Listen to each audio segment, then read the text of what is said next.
না না আমি পরে খাবো। পরে খাবা খান, চেয়ার তো খালি আছে।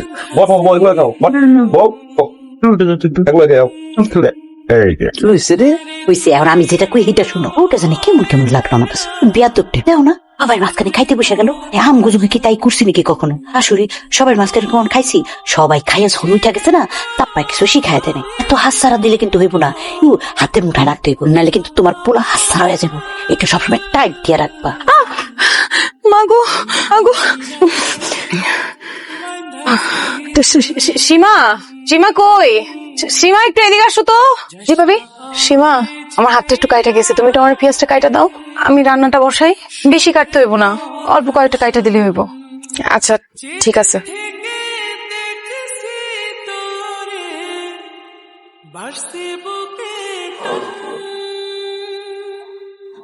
যেদিন থেকে দেখছি তোরে বাসতে বুকে। সীমা, তুই পেঁয়াজ কাটতেছিস কেন? মানে না জিগাইয়া তোমার বউরে জিগাও।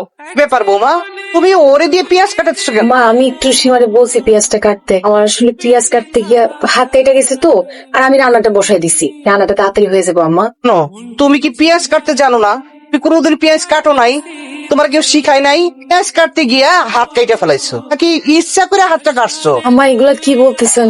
আমি আমার নিজের হাত ইচ্ছা করে কেন কাটছি? জন্য কাটবা যাতে তোমার কোনো কাম করতে না হয়, এই তো।